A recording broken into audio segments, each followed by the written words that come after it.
Muy buenos días a todos, jóvenes. Día 380. Buenos días. Buenos días. ¿Cómo está, maestro? ¿Está bien? Caso, ahora sí ya va esto más profundo, ¿eh? Ay, acá la está paleando el Emanuel. Se hace una labor de 3.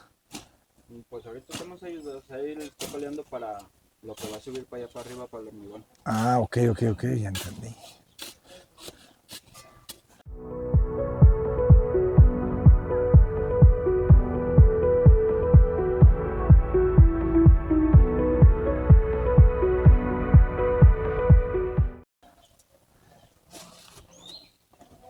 ¿Qué hubo, le pecas? Hoy terminas el patio, ¿ah? Hijo de tu madre.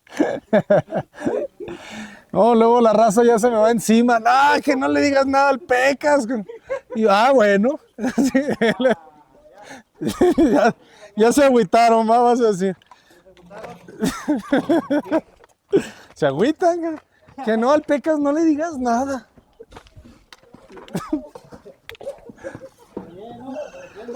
Pues sí, te defienden, eso sí, te defienden. Ahorita vamos contigo.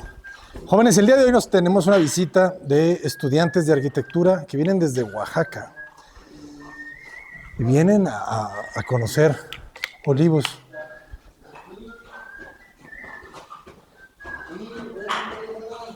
Ándale, fíjate, qué curioso esto, ¿eh? Son las 9 de la mañana aproximadamente, 9:20, 9:30, y el sol, allá está el este, ¿se fijan? Desde esa dirección. Entonces, no te vamos a... ¿Cómo se dice? No te queremos interrumpir, para que termines bien. No, te tienes mucha chamba, pecas. ¿Y este? De ahí de Rubín Grueso, estoy echando sacadas de falseada. ¿Ah, sí? De Rubín Grueso para que no lo vaya a botar. Ok. Muy bien, pues a darle. Todavía tenemos un día y medio para acabar la chamba de esta semana. ¿Ah? Me dijo Martín que le trajera esa escritura, pero sí son estas, mira. ¿Que le trajeras qué? Ah, las escrituras. Estas son las que le dieron. A ver, espérame, déjate pongo el micrófono porque ya estás hablando mucho. No es que se las llevó. No es que se las llevó, hágaselo así. Ah, mira. A ver. Dinámica, saludos a Dinámica. Ellos hicieron las casas donde está el Pecas. Muy bien. Y están firmadas, selladas. No, pues estas son copias. Estas Ah, son copias, con la copia, ¿va? Ok, copias, es que pues hasta que la acabes de pagar es cuando te le entregan las originales. claro. ¿Verdad? Ok, perfecto, pues con eso es para tramitar la licencia de construcción. Muy bien. Muy bien, Pecas, pues a darle. Sí se puede. Sí se puede, sí se puede. Fíjense, jóvenes. Entonces, lo que les decía es que el sol está muy al sur, perdón, muy al este todavía.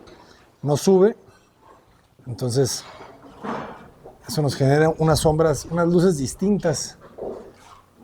Por ejemplo, acá, fíjense. Esto está curioso, ¿verdad? Porque se supone que el sol está muy horizontal, pero la proyección de este rayo viene de arriba, ¿verdad? Viene de arriba, pero aquí por el ángulo el rayo alcanza a entrar, alcanza a bajar, y aquí por el ángulo no, pero luego sí baja aquí. Entonces todo este rayo, este cuadrado, debe de ser la proyección de la luz entrando por el patio muy a fuerzas.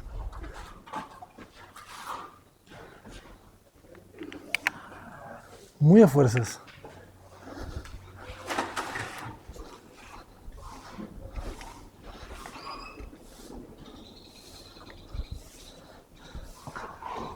Buenos días, Sergio.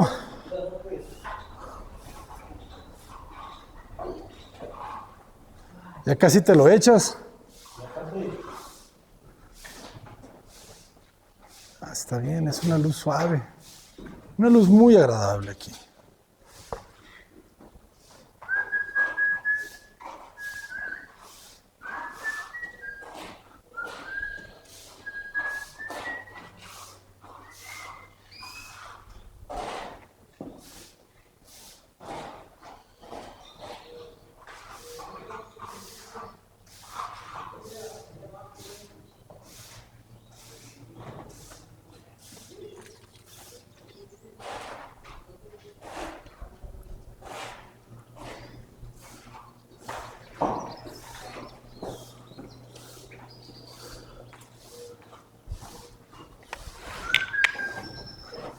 El maestro ya está con el yeso a todo lo que da. Fíjense, ya tiene las tiras de LED.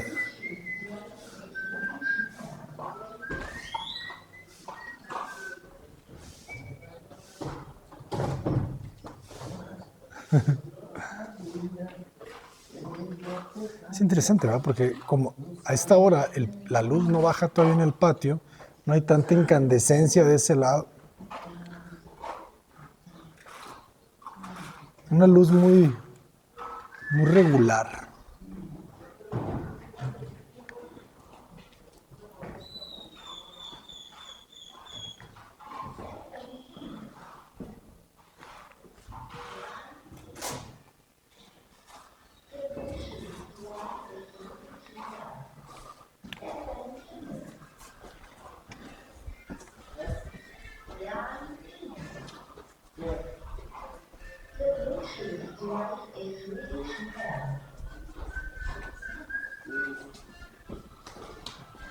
Ahí todavía no.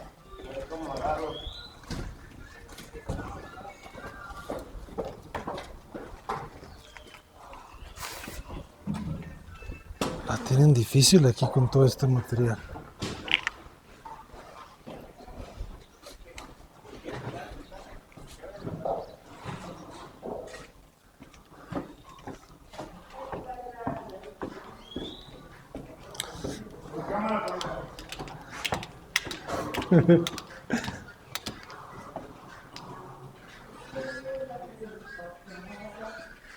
¿Qué hule? Buenos días.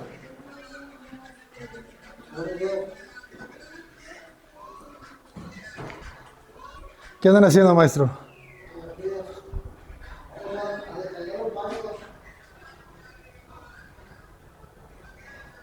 Baños. Fíjense, ahí se ve Ah, ya entendemos de dónde viene ese rayo, ¿se fijaron? Venía de arriba, por eso les decía. Perdón, venía de lado. Tenía mis dudas, si era realmente entrando por acá, pero no. Como les decía, el rayo del este es horizontal, ahorita está aquí. Si hubiéramos llegado a las 6 de la mañana, hubiese estado todo esto pintado de luz. Entonces, aquí está ingresando por aquí y fíjense, el rayo está chocando por acá y hay una pequeña, hay 1 centímetro, 2, 3 centímetros ahí que alcanza a entrar el rayo.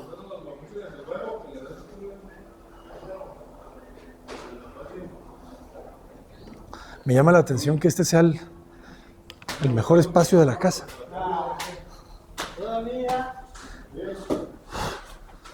Yo me hubiese imaginado que era el de abajo, el patio, pero les llamó mucho la atención este.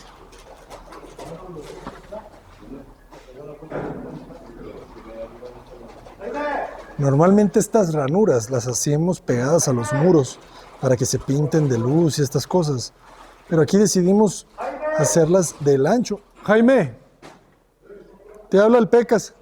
La decidimos hacer del ancho del vacío de la doble altura de la escalera para tratar de justificarlo, ¿no? Siempre tratamos de una decisión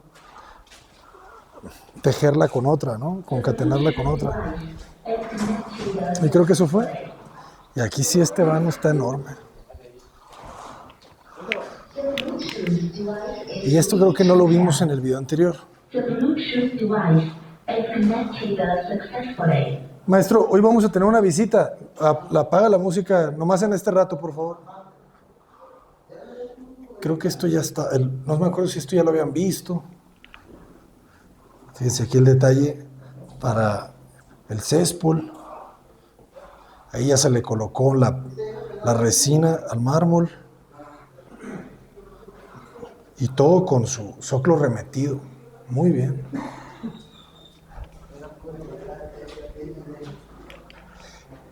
En las casas blancas, uno de los retos es regular la luz, ¿verdad? Porque el blanco refleja tanto la luz que cuando uno abre demasiados huecos, se ilumina demasiado, ¿no? Y me ha pasado en varias de mis casas que hay demasiada luz y tratar de regularla ha sido objeto de trabajo en cada proyecto. Y creo que eso es muy importante.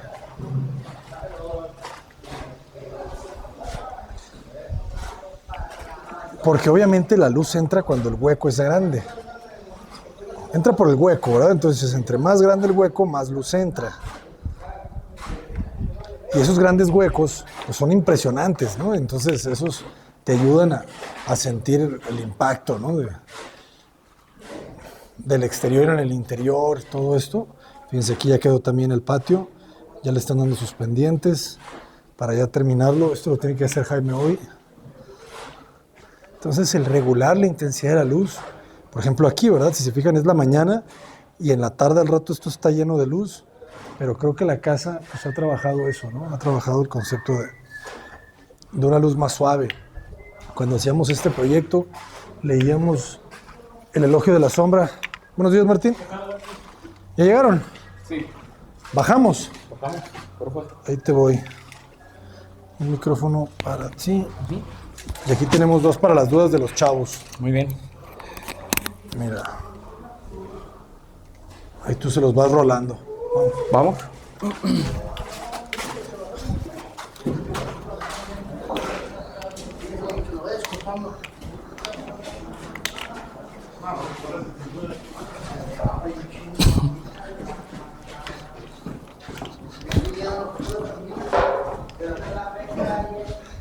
Todos traen casco. Muy bien, jóvenes. Traen casco. Eso habla bien de ustedes. Buenos días. ¿Cómo están? A ver.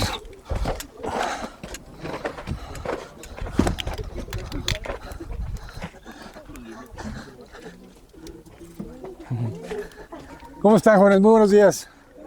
Buenos días. ¿Cómo están? ¿De dónde vienen? Cuéntanos. De Oaxaca. ¿De Oaxaca? ¿De qué universidad? 5 de mayo, excelente. ¿De qué semestre son? Venimos mezclados. Mezclados. Ajá, de diferentes. Les voy a pasar otro micrófono para que lo traigan ahí en otra parte del grupo. Por si alguien ¿Quién es tiene el un más comentario, una preguntón? duda. La más preguntona. ¿Yo? ¿Sí? Bueno, aquí ya tenemos uno. Para que hables. O sea, cuando hablen, lo pueden poner cerca de la boca. ¿No? Se lo levantan así, Sí, está bien. ya lo rolan.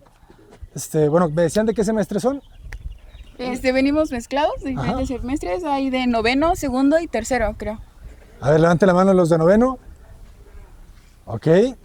Los de tercero. Poquitos. Ok. ¿Y los de primero? ¿O qué era? Segundo. Interesante. Entonces hay más de noveno, ¿verdad?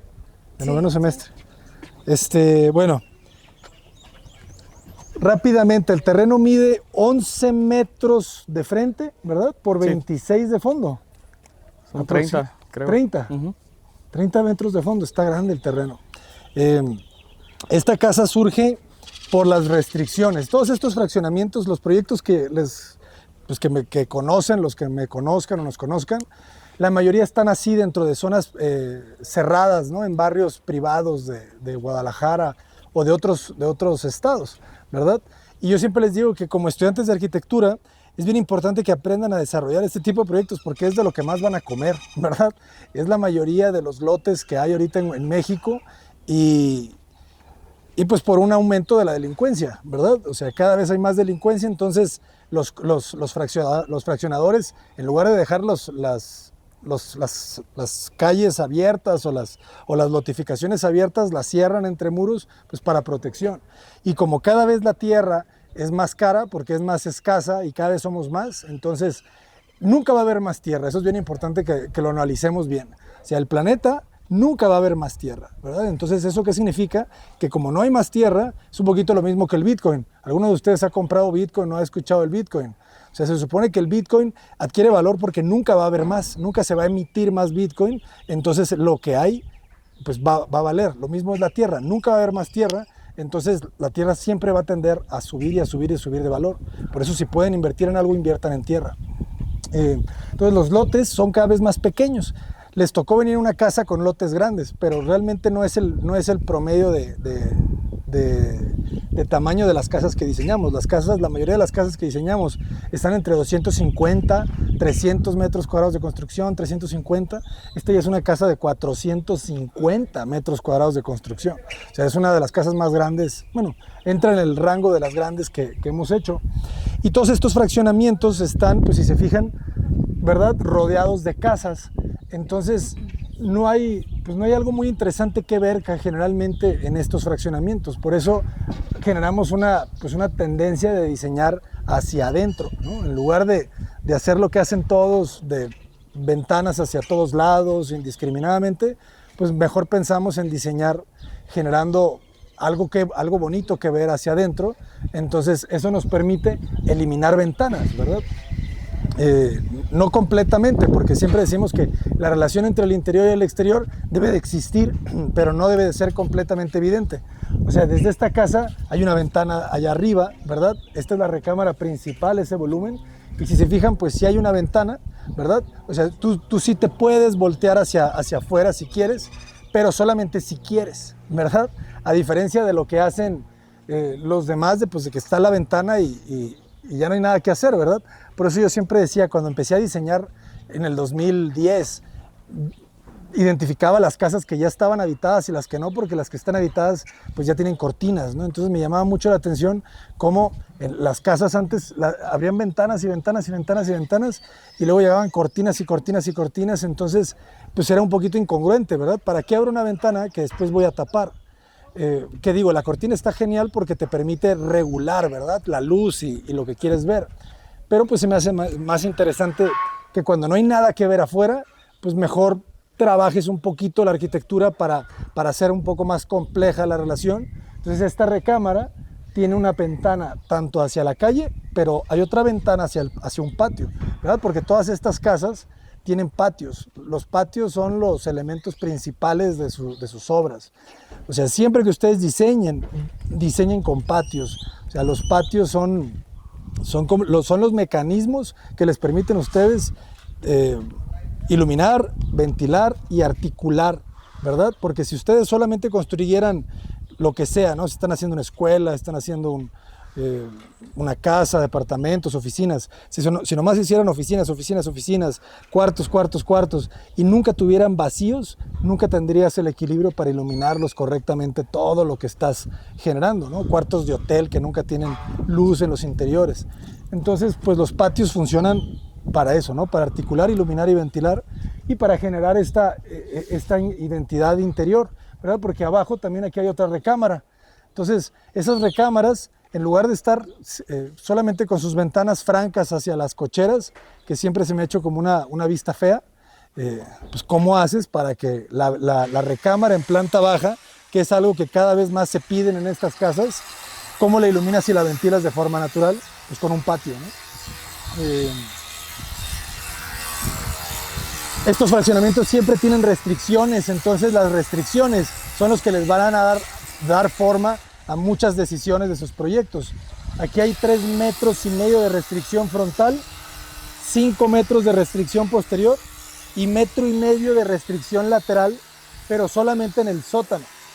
Esa restricción de 1,5 metros lateral es la que genera todo el proyecto. ¿Por qué? Porque el cliente pide un sótano. Entonces, el hacer un sótano con esas restricciones, ya tienes unos ejes muy marcados que, si se fijan, es el eje de la escalera. O sea, la escalera, ese muro que está ahí, ese muro está a 1,5 metros de la restricción lateral. Y ese muro baja y me hace la escalera del sótano hacia la planta baja.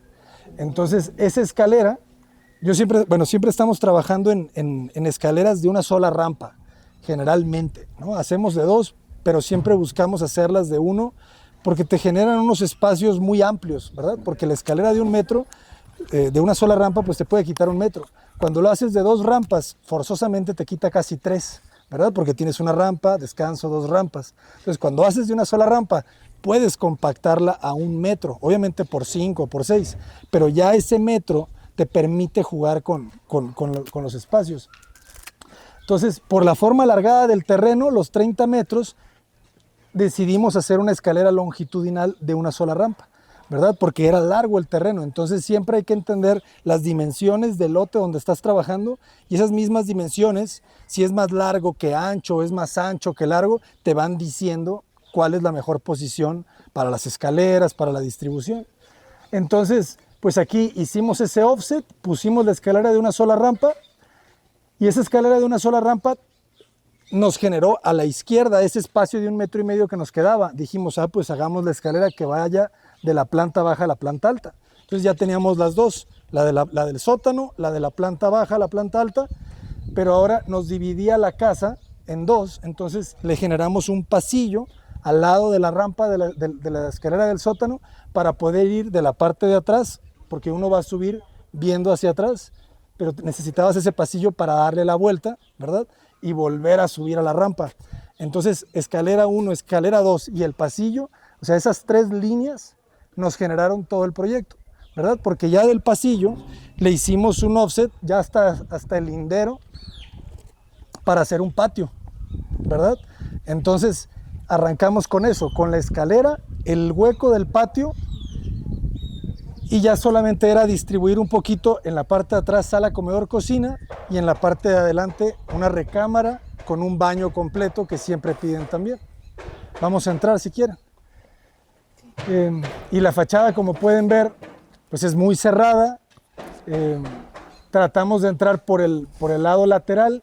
Nos gusta mucho siempre que el remate de los accesos nos lleve hacia los jardines, ¿verdad? Para que siempre se estire la visual y que no termine muy rápido, ¿verdad? Porque en estos lotes, como son cada vez más chicos, pues no tienes espacio para hacer demasiados juegos de trampas, de muros, de patios, de remates y de giros. Entre más muros vayas poniendo, más reducido se va sintiendo el espacio. Entonces, como no son lotes grandes, tratamos de ser lo más generosos posibles y no poner demasiados muros. Esa es una de las reglas de nosotros, la menor cantidad de muros posibles. Y que a su vez es un reto para los ingenieros, porque al no tener muros, uno pensaría que quizá va a ser más barata la construcción, pero no, porque como no hay un apoyo que se ve arriba, el ingeniero tiene que hacer cosas por abajo de la tierra, tiene que meter contratraves, tiene que meter grandes zapatas, para todo ese peso que no lo está soportando un muro, lo soporte la zapata.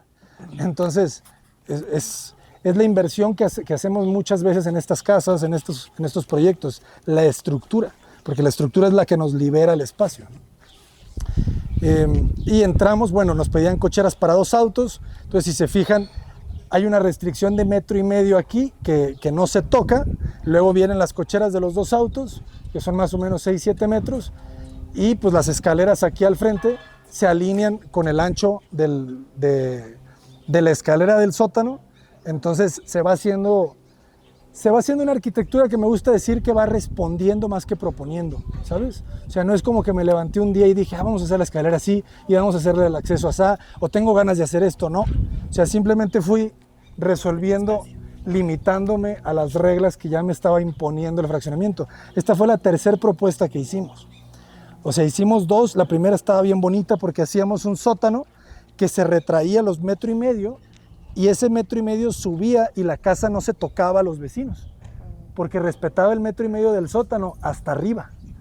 Pero ¿cuál fue el tema? Que a los clientes se les sentía que se sacrificaba demasiado espacio por los jardines, pero que ya después yo creo que dijeron, podríamos haber hecho esa otra casa y de todas maneras se hubiera quedado muy amplio. Porque como tenemos 11 metros de ancho, si le quitábamos metro y medio, seguía habiendo muy buen espacio, pues. Luego hicimos otra par de propuestas, entonces esta fue la última propuesta y me gusta porque siento yo que esa solución es como más de lo que les decía, ¿no? Una respuesta. Y pues siempre trabajando la forma, pues para que quede como una pieza lo más sencilla posible, pero con una muy buena proporción. La proporción es de las cosas más difíciles que ustedes van a aprender. La proporción es un sentido como el oído musical, ¿saben? O sea, ya es un músculo con el que uno nace, pero se puede entrenar. ¿Y cómo lo entrenan?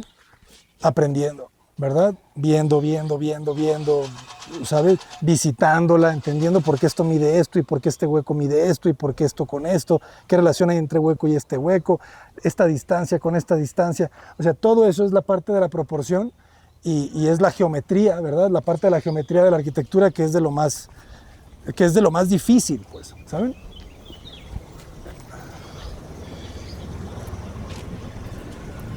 Pero lo más bonito es que cuando tienes un resultado que parece fácil, pero te tomó mucho tiempo el explorar la proporción para llegar a esa. Entonces, si quieren, pasamos. Bueno, no sé si tengan dudas hasta aquí de la fachada. ¿Eh? No. ¿No? Bueno. Luego me quedo en la fachada mucho tiempo.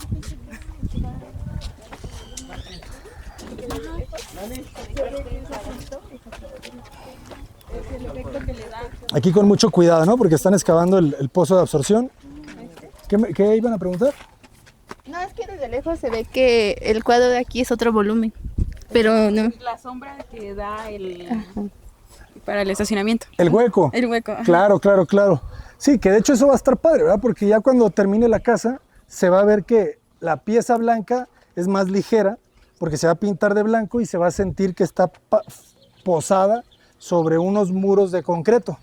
Que ese es un recurso que aprendemos de la arquitectura mesoamericana, ¿no? Los mesoamericanos hacían una arquitectura de plataformas, de basamentos. Entonces, el basamento es una estrategia.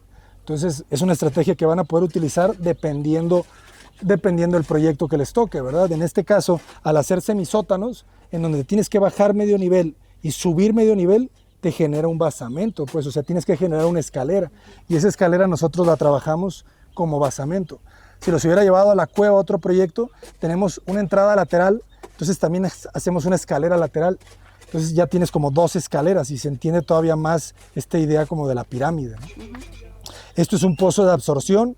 Aquí en Jalisco se utilizan mucho y nos sirven para captar todo el agua de la lluvia por bajantes que van entre de los muros. Llegan y desembocan aquí en este pozo. Este pozo va a ser 3 metros más profundo. ¿Por qué? Porque está llegando hasta la parte de donde está la tierra más porosa. Entonces lo que hacen estos pozos es captar el agua de lluvia e infiltrarlo otra vez a los mantos freáticos. Por eso tienen que ser muy profundos.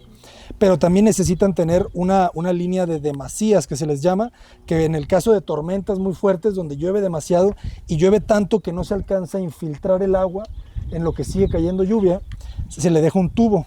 Y ese tubo está en una parte alta del pozo para que cuando el agua suba, antes de que se empiece a desbordar, se vaya por el tubo. Y ese tubo tiene una desembocadura hacia la banqueta.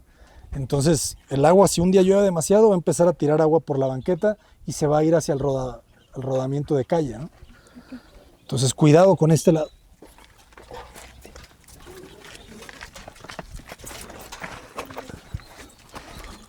Entonces tenemos 2 formas de acceder a la casa. La casa baja 1.10 m más o menos siempre en estos proyectos. Es bien importante que ustedes cuiden las secciones.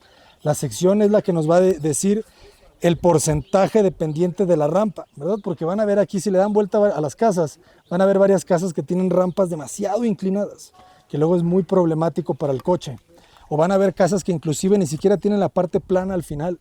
Hay arquitectos que de repente se confunden y dejan el coche en rampa inclinado.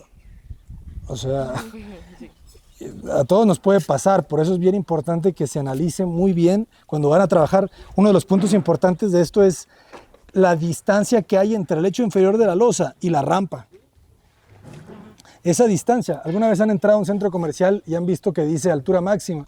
Si quieres, hay que meternos todos. Si quieres, vénganse para acá. Ajá.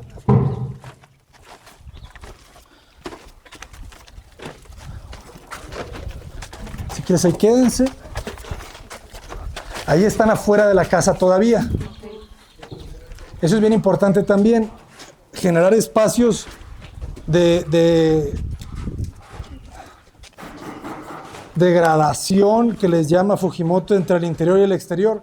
Los porches y los zaguanes, ¿verdad? O sea, esos espacios en donde estás afuera, pero ya te sientes protegido, son bien importantes, ¿no? Lo van a ver en las arquitecturas de los pueblos. Siempre entras por un zaguán, ¿no? Siempre entras por una terracita, un patio, donde están las sillas, ¿verdad? La hamaca. Entonces, ahí ustedes están afuera de la casa, pero ya no se mojan, ya no se queman. Aquí va a estar el timbre, aquí va a haber un fijo, y luego la puerta. Entonces, esto es lo que van a ver cuando abren la puerta. Por ejemplo, esa ventana del baño, ¿no? En lugar de tenerla directamente hacia la calle, siempre estamos trabajando cómo no eliminarlas, ¿verdad? Porque la fácil es, pues no le pongo ventana y ya. Pero no, o sea, lo difícil es, nunca perder la iluminación, la ventilación natural, pero conseguir también la estética, ¿saben? O sea, si resuelven muy bien el funcionamiento, la solución debe de ser estética. Nunca solucionen algo solamente con estética, ni solamente con función. O sea, tienen que estar pensando siempre en las dos. Y pues nada, entonces aquí ya entienden un poquito el esquema inicial. O sea, este es el límite del terreno, este es el límite del 1.5 metros de la línea del sótano, por eso este muro nace de ahí y simplemente sube, ¿no? Luego aquí le dimos 1.10 metros, 1.20 metros para la escalera que viene del sótano, y este es otro 1.20 metros más o menos para el pasillo. Entonces, estos 3 ejes, estas 3 líneas, nos hacen prácticamente el esquema del proyecto, porque ya lo demás, lo que les decía, ¿no? Se empieza a articular. El restante es patio, ¿verdad? Y ya después decidimos, el patio lo articulamos a más o menos 4 metros a ejes, y nos queda una disposición de sala, comedor, cocina, viendo al patio, porque nos quedaban 10 metros, bueno, el terreno tiene 11 menos muros, nos quedaban como 10.50.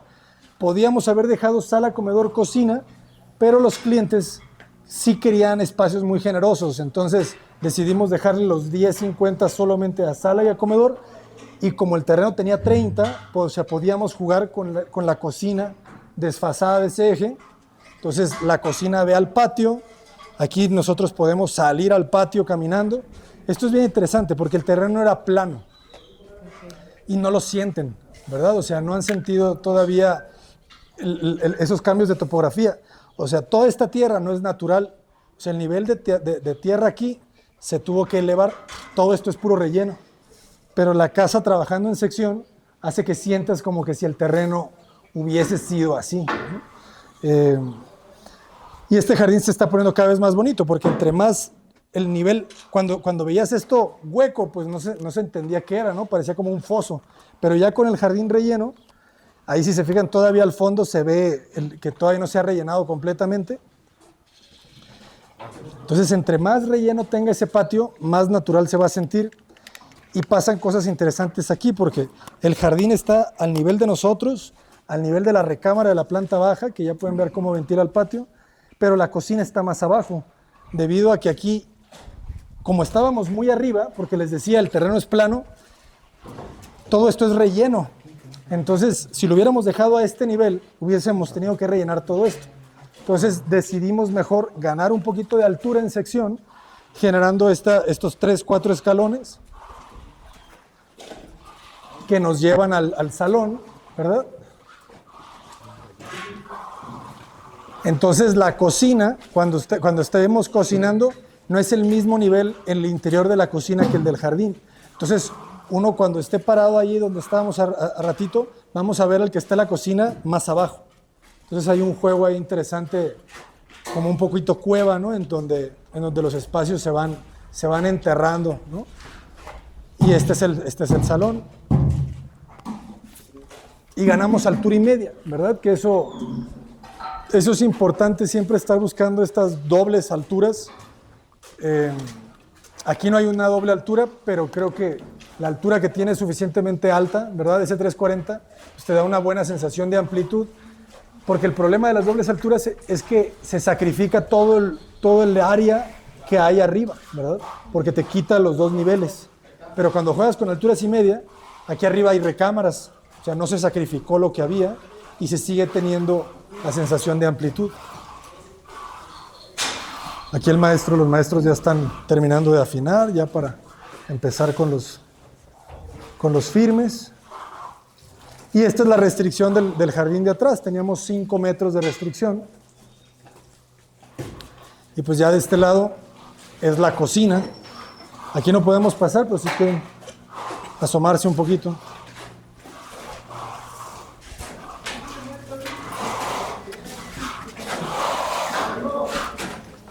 La orientación solar del terreno es la fachada es sur, la fachada posterior es norte. Entonces todo lo que sea sur es calor, ¿verdad? Porque el sol sale por el este y se oculta por el oeste. ¿Y hacia dónde se inclina en ese recorrido? Hacia el sur. Ajá, entonces el sol sale por allá y se oculta por allá, pero durante su recorrido, para pasar de un lado a otro, pasa inclinado hacia el sur la mayor parte del año. En el hemisferio norte, en el hemisferio sur es al revés, se inclina hacia el norte. Solamente en el verano se inclina el sol hacia el norte unos grados y luego se vuelve a recuperar. Entonces este ventanal sur se va a llenar de luz durante casi todo el año. Ahorita mientras que vayan pasando las horas, el sol se va a ir hacia allá, hacia el sur, y aquí le va a empezar a entrar rayo. Entonces, pues también era una forma de iluminar. Al centro de ese patio tiene que haber un árbol, y ese árbol, siempre son bien importantes los árboles en estos proyectos, ¿no? Porque son los que le dan como esa conexión con la naturaleza. Entonces, pues ahí un árbol nos ayuda a darle vida al espacio, pero también nos ayuda a controlar un poquito el rayo del sol del sur, ¿verdad? Porque en el invierno pues sí va a entrar mucha luz por acá, entonces va a ser bien importante que siempre choque con el árbol, ¿no?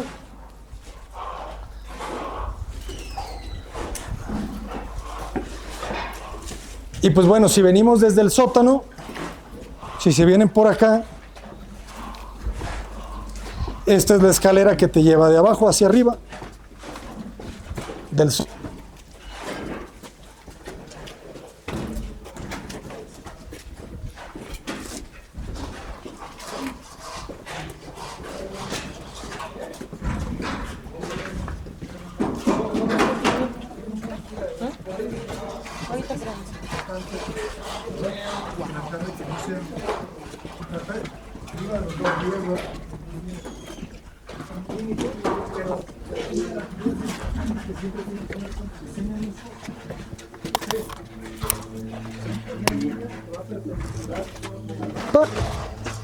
A este límite, ¿no? Les decía, en los centros comerciales van a ver ustedes una altura máxima permitida, que es justamente esta línea, de este punto a la rampa, y normalmente es de 2.10.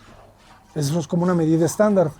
2.10 es la medida que ustedes deben de buscar en esa sección, y las pendientes deben de andar alrededor del 15%. Una pendiente para una persona en silla de ruedas, 6%, pero un coche entre un 15% aproximadamente, máximo 20% en teoría, debe de ser bueno, ¿no? Para que no peguen los carros cuando llegan a esta zona. Ahí donde están, pues todo va a haber una puerta. Nos gusta cerrar los sótanos del interior, ¿verdad? Que no te bajes del coche y que estés ya dentro de la casa, sino que haya que entrar a la casa. Y pues nada, ¿no? Eso es una bodega y esa es la entrada. Nomás les quería explicar, ¿no? Cómo accedes de abajo hacia arriba. Okay. Si quieren, regresamos. Si tienen dudas, ya saben, ¿eh? Con confianza.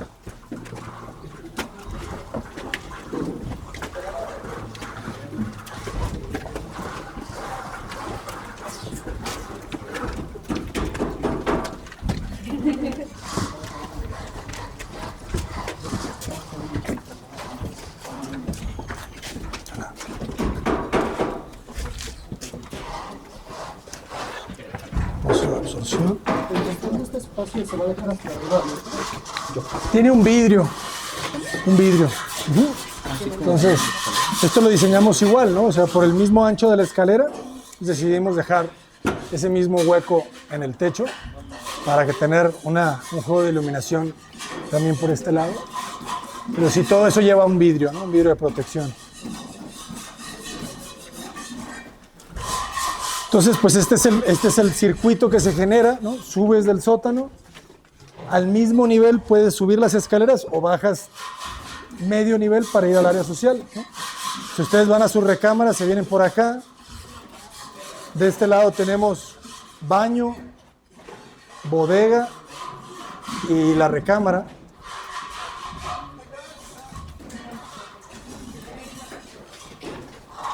Esta es la recámara de la planta baja, que siempre es el reto dejarlas lo más amplias posibles, cerca de los baños, de un baño completo. Del otro lado tiene una bodeguita que puede funcionar como un closet.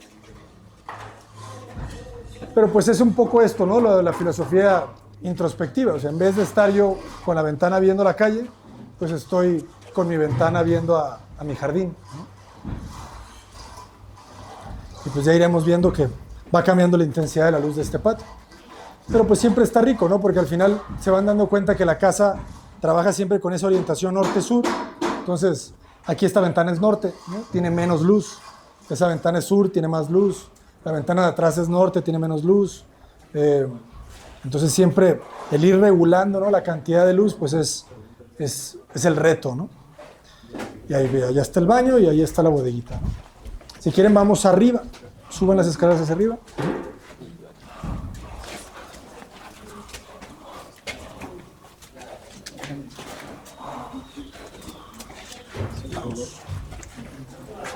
Todos los interiores son de yeso, los exteriores son de mortero. Los pisos serán de un mármol nacional travertino Veracruz. Toda la casa va a estar pintada de blanco. Los aluminios van a ser color champaña y las puertas van a ser color, una especie de nogal. ¿Van a ser de madera o van a ser de madera? Van a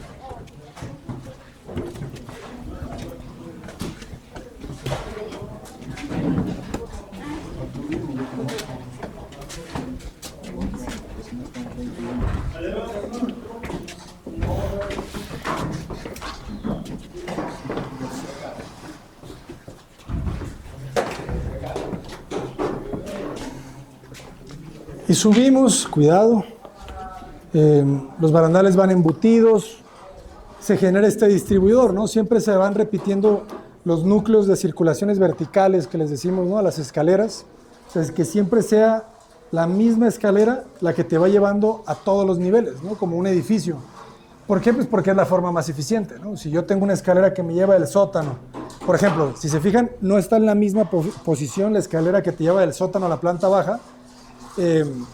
Y fue por esto, ¿no? Fue por la restricción, pero tratamos de hacerla lo más compacta al dejar la escalera justo al lado. Entonces te obliga a subir quizá un poquito más acá, ¿verdad? Porque si hubiese sido completamente una arriba de la otra, pues aquí hubiese quedado la escalera a la planta alta arriba de la escalera del sótano a la planta baja, ¿no? Al hacer este gesto de moverla para acá, pues se genera este espacio, ¿verdad? Pero se sigue sintiendo como un solo núcleo, ¿no? Y como no necesitábamos hacer otra escalera a la azotea, en este fraccionamiento no se permiten azoteas, terrazas en la azotea.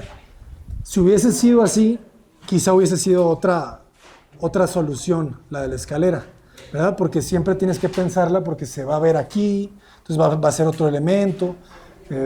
Cuando hacemos eso a veces jugamos con una doble altura para subir de la planta alta a la azotea para que se unifiquen, pero como aquí moría la escalera, pues decidimos dejarla así y pues creo que quedó sencillo, pero bien, y nos articula a 2 habitaciones atrás. Si quieren pasar con sus 2 baños completos, y este es un Star de TV. Y otro de los gestos o de las cosas que han ido cambiando en la arquitectura de casas son los cuartos de lavado. El cuarto de lavado, al no necesitar estar justo al lado de la cocina, genera esta arquitectura de planta baja muy libre, ¿verdad? Porque imagínense ustedes si hubiesen... El cuarto de lavado está aquí, atrás de este espacio. Entonces, ese mismo cuarto abajo hubiese interrumpido toda esa planta baja tan libre que hay. Entonces, esas cosas están cambiando, de hecho, la arquitectura. El ya no tener un cuarto siempre grande y con un patio tendido grande, pero aún así tiene cuarto de tendido y cuarto de lavado. Este es un área de TV. Es un estudio, un área de TV. Y que decidimos cerrarlo al patio porque esa ventana es sur. Entonces, ahorita ese espacio estaría muy, muy iluminado y decidimos bloquearlo. Esta ventana es ¿verdad? Entonces, pues si se fijan, ya tiene mucha luz el espacio sin necesidad de abrir otra ventana.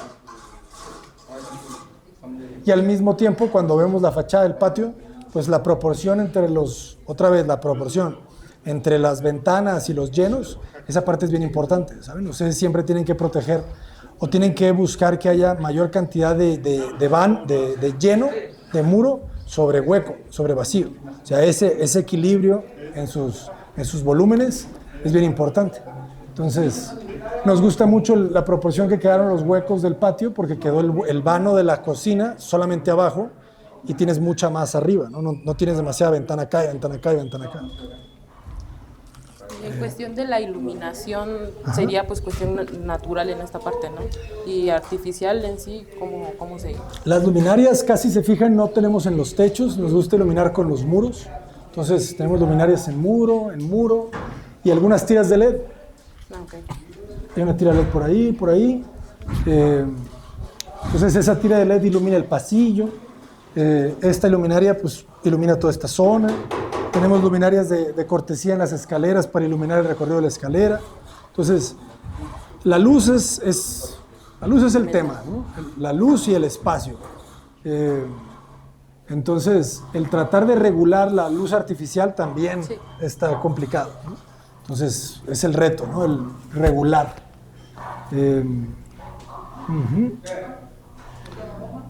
¿Qué más?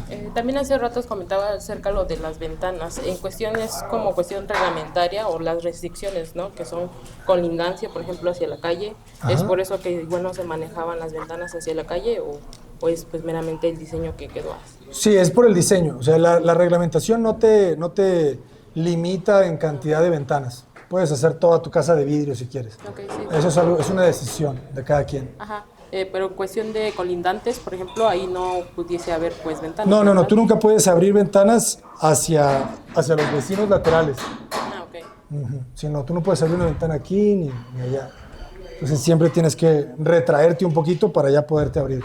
Okay. Por eso las ventilaciones de los baños, si se fijan, todas son cenitales, ¿verdad? Sí. O sea, no nos gustan esas ventanas chiquitas de los baños, entonces tratamos todo de iluminarlo siempre de manera que no sea obvia, ¿no? De dónde viene la luz.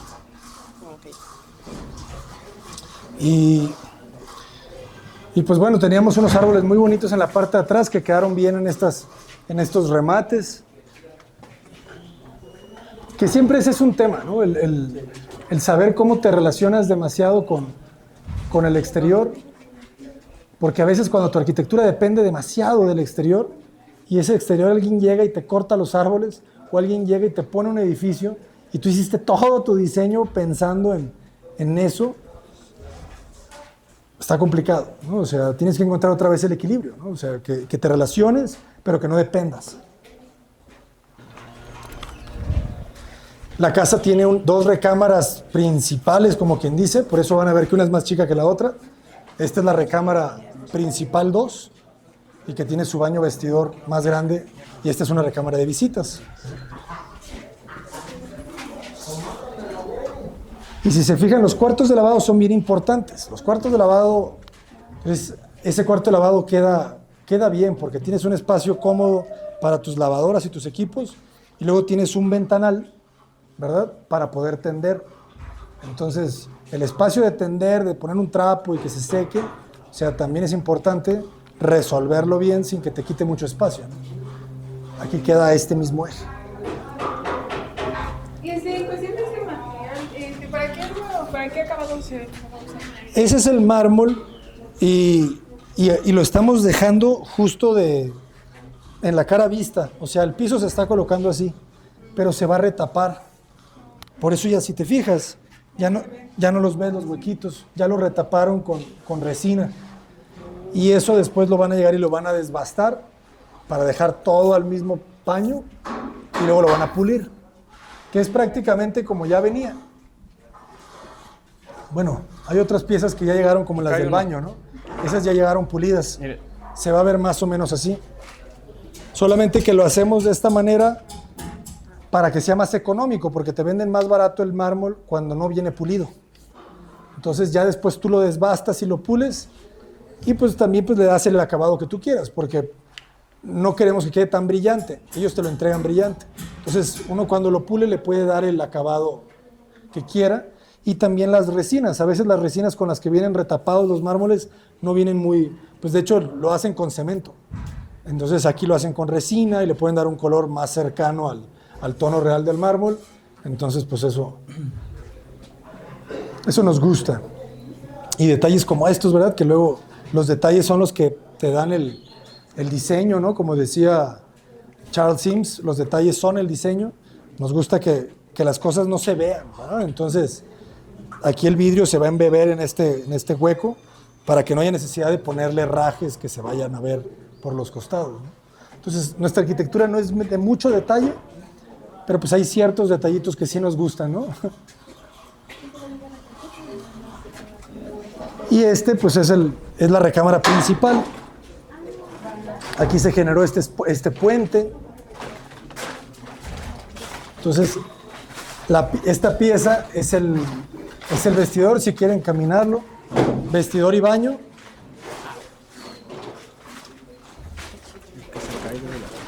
Que si se fijan, la fachada, el gesto de la volumetría se da gracias a que el vestidor, a que este eje no quedó al paño, ¿verdad? O sea, al momento de agarrar el cuadrito del vestidor, lo remetimos 1.5 metros, nos generó la fachada, ¿no? O sea, nos generó poder tener este balcón con la fachada, lo que les decía, ¿no? Ya conscientemente, si yo quiero salir y ver si se están robando el carro, pues ya puedo, ¿verdad? Pero no significa que siempre tengo que estar allá a la vista de los vecinos, ¿no? Sí.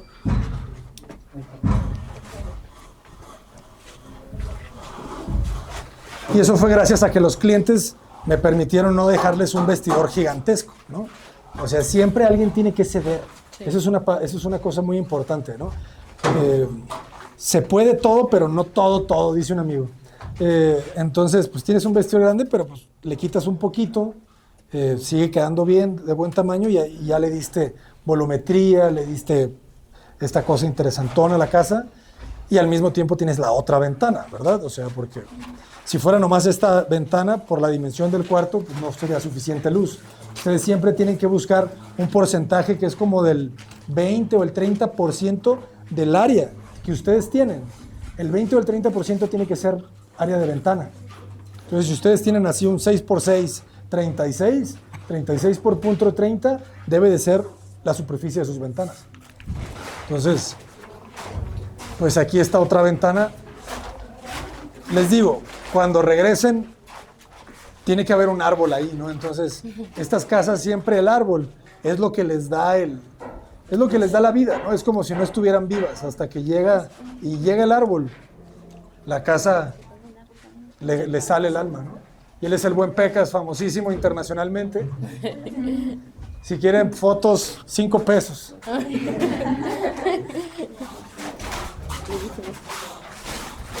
Y acá... Ok.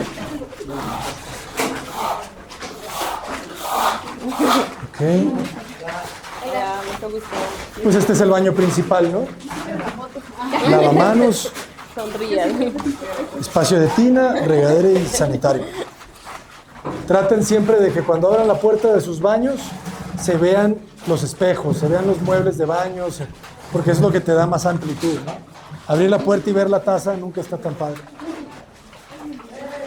Y otra vez la iluminación cenital, ¿no? En vez de tener otra ventana en la fachada, pues la iluminas por arriba.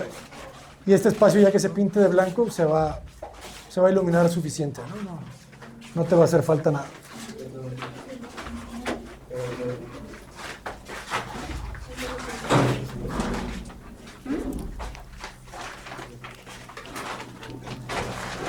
¿Dudas, comentarios? ¿Dudas? ¿Alguien quiere decir algo? ¿Alguien?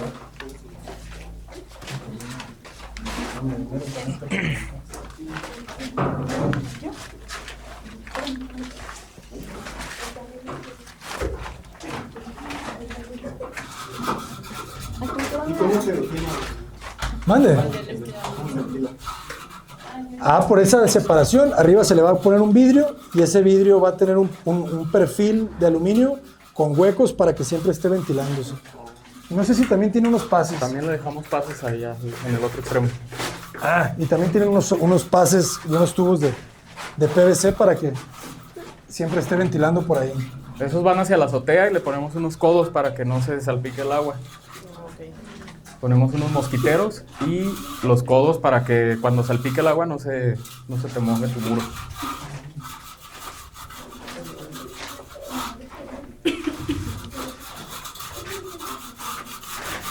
¿A dónde quieren ir?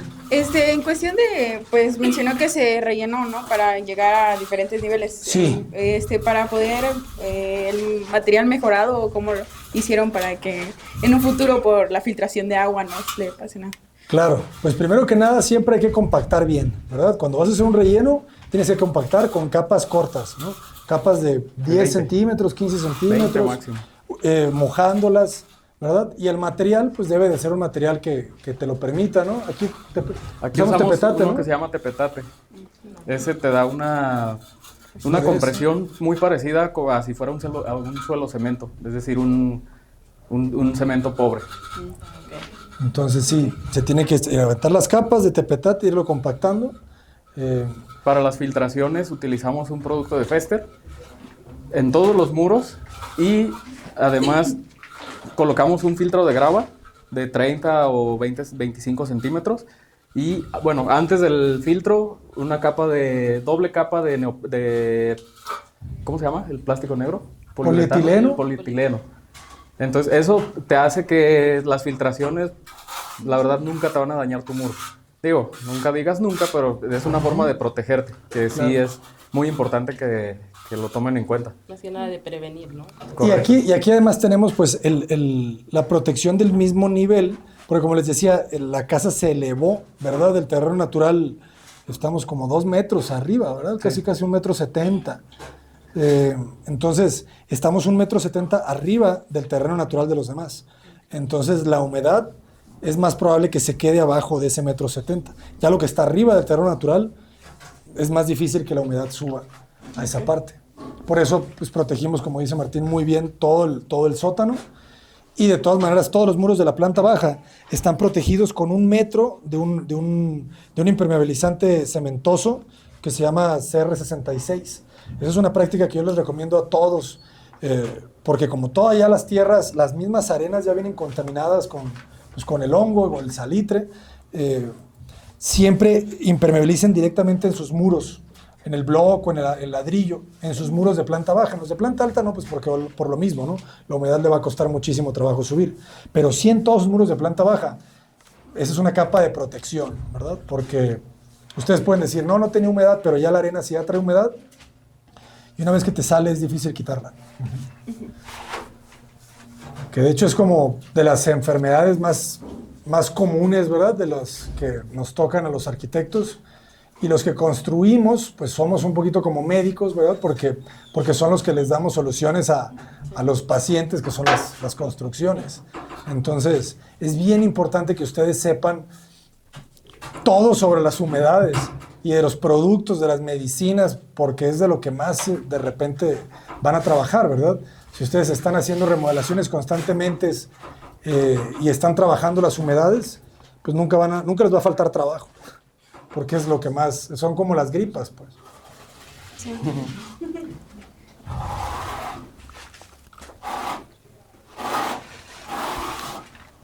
En este caso ahorita que estoy viendo, no sé qué es ese líquido blanco que está poniendo. Yo que sepa, bueno, de lo que he visto, se le pone al yeso cuando son superficies lisas. Ajá. Pero en este caso, ¿qué es ese material que le está colocando por el blanco que le echan por Es un sellador Festerbond.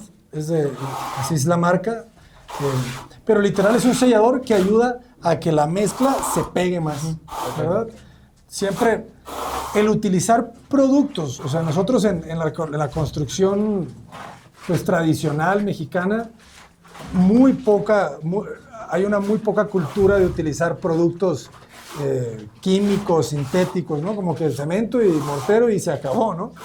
Pero realmente por eso hay tantos males en la construcción, pues porque como todo esto es tierra, al final es tierra, ¿no? Como nosotros. Entonces, esa tierra necesita químicos, ¿verdad? Químicos para mantenerla unida, porque cada vez las arenas, que es lo que le da la resistencia a los concretos y a las mezclas, las arenas ya cada vez están más contaminadas de tierra.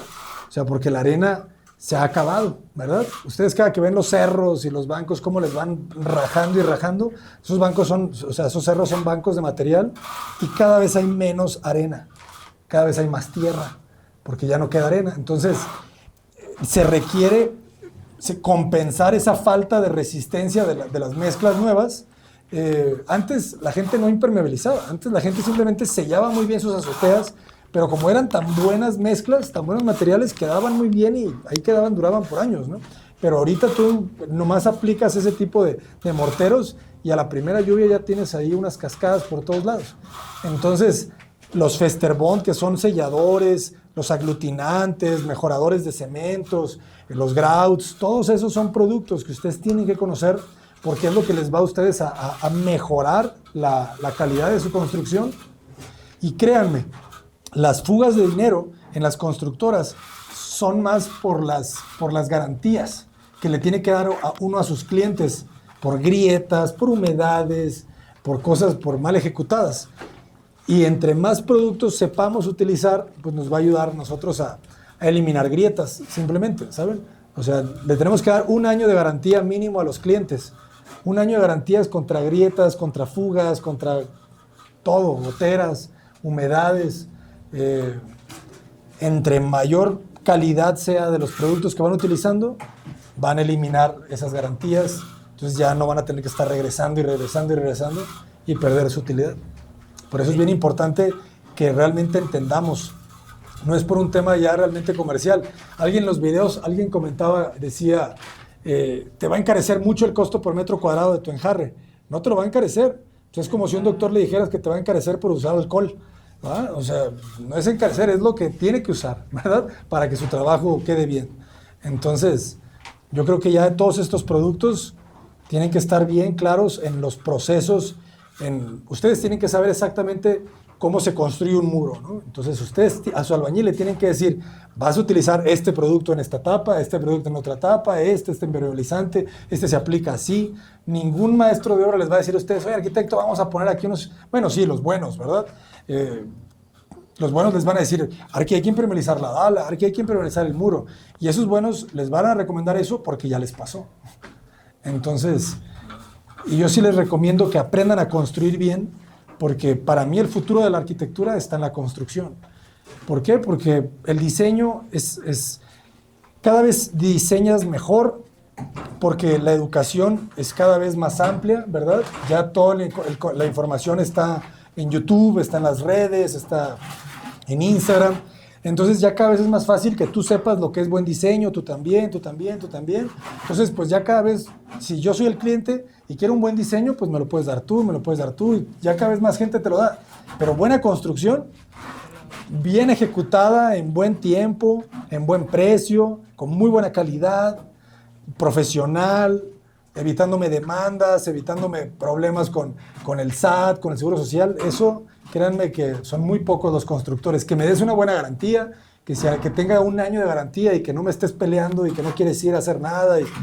Eso, créanme que si ustedes aprenden a construir bien, van a tener trabajo toda la vida. Porque la inteligencia artificial ya está detrás de nosotros, así, ¿no? Sí. Tocándonos. Entonces, cada vez más la gente va a diseñar bien. Pero, a ver, dile a esa familia, no, constrúyela. Es un problemón. O sea, porque construir son muchas cabezas. Ahorita, nomás en este recorrido, ya vieron a ustedes como a 10 personas, ¿verdad? 10, 12 personas.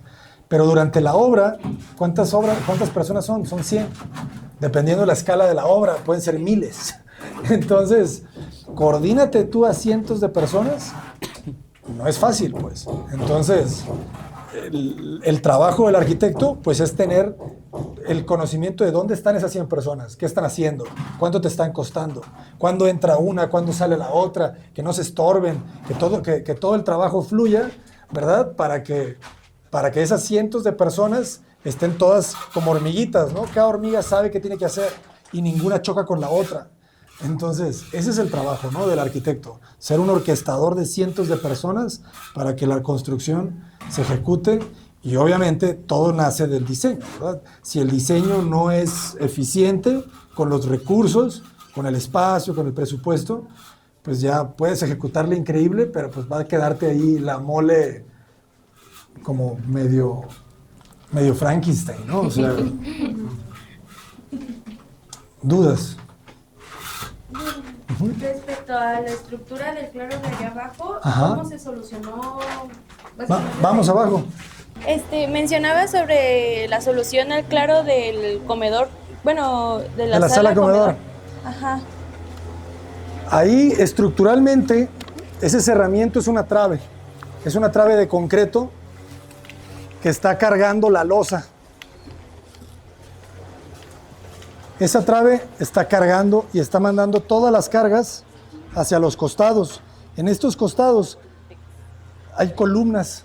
Son columnas de concreto de más o menos 20 centímetros, 22 centímetros y que tienen una zapata cada una, zapatas grandes. Entonces, el peso de toda esta losa llega y descansa en esa gran zapata de cada lado.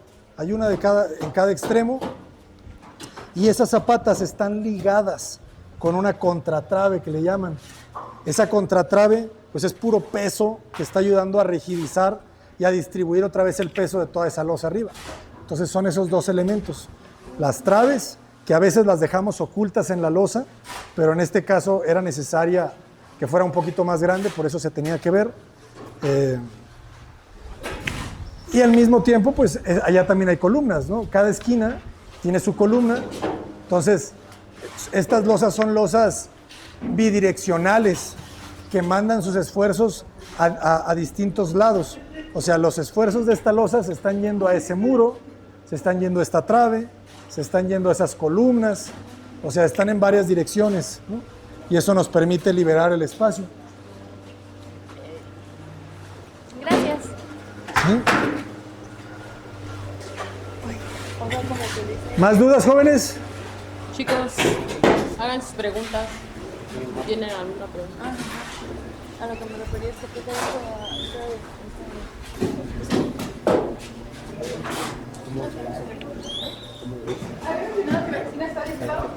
La cocina es esta. Esa es una instalación para aire acondicionado.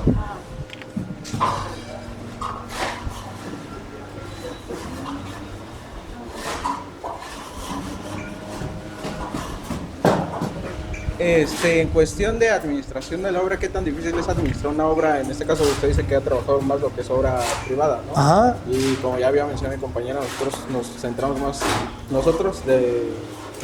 lo que es obra pública, pero ¿qué tan difícil es administrar una obra privada? En este caso, en un fraccionamiento.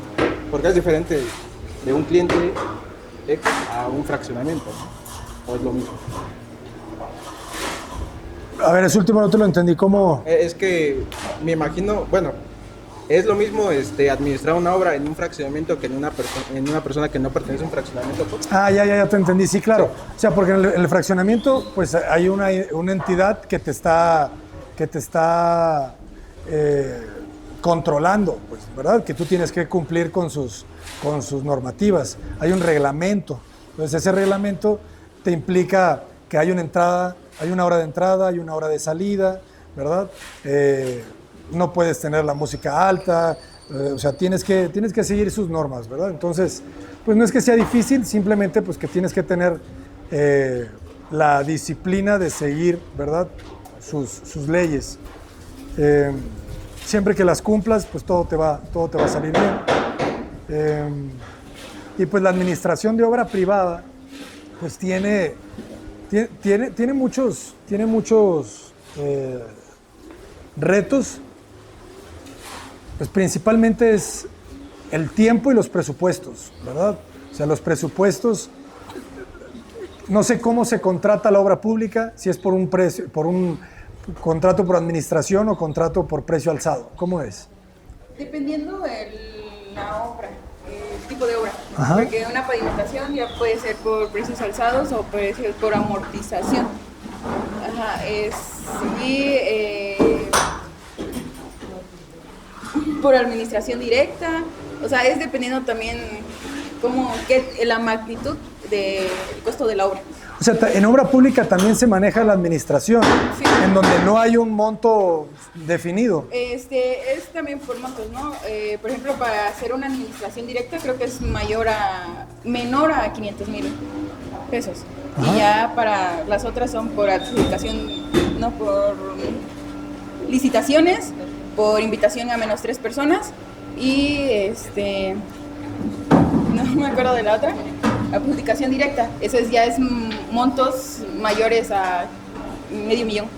Entonces, Ok. es así como funciona eso. Pero a lo que voy es, por ejemplo, aquí en la obra privada manejamos dos tipos de contratos. Contratos por administración de obra o contratos por precio alzado. El precio alzado es el precio fijo, ¿verdad? Es el que ustedes conocen en la obra pública. Pero en la administración de obra no hay un precio fijo.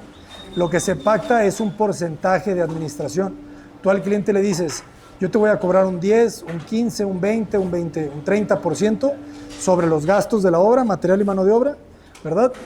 Y se manejan tiempos estimados, pero no hay un costo final ni un tiempo final definido físico.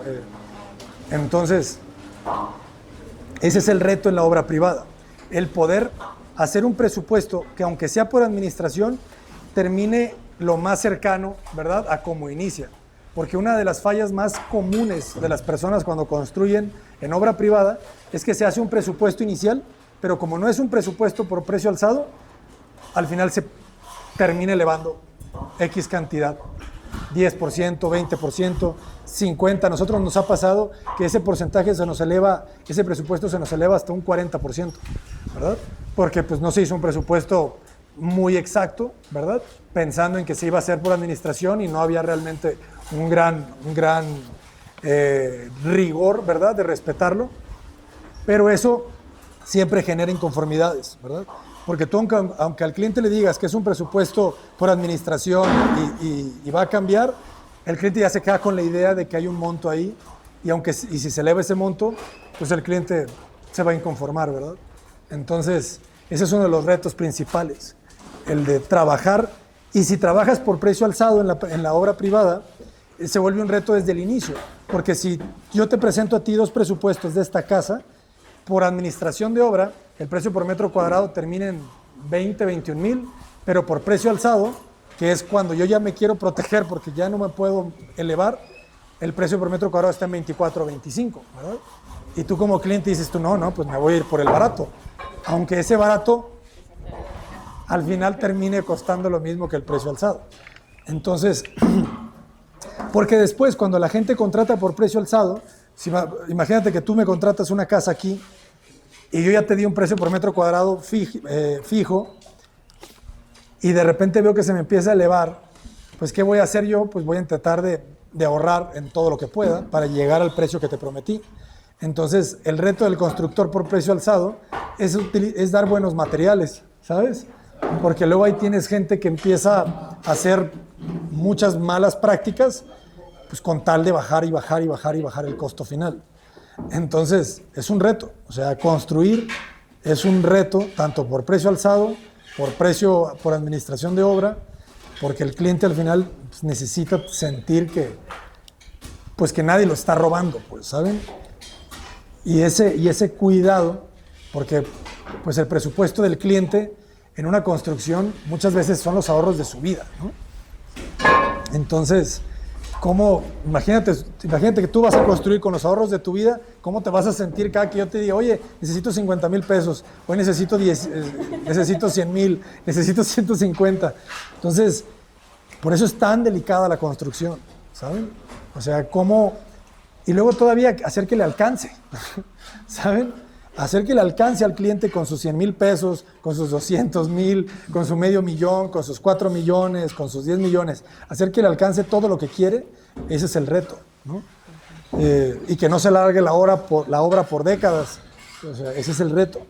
Entonces, que el cliente se sienta todo el tiempo acompañado, bien informado, que sepa en dónde se está gastando su dinero, que tenga conocimiento.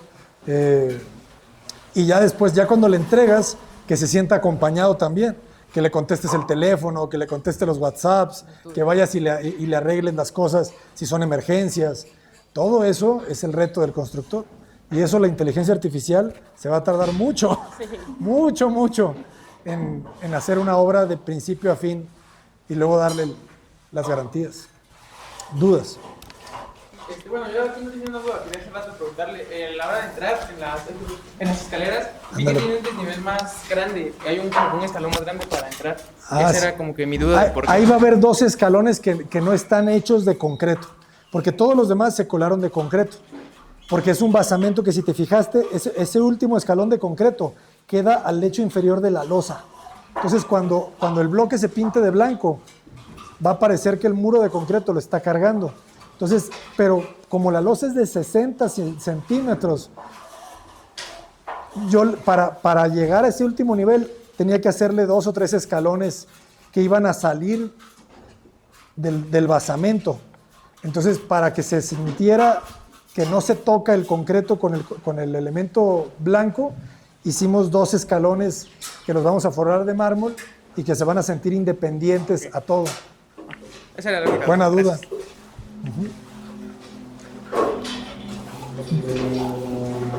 Gracias. Dudas.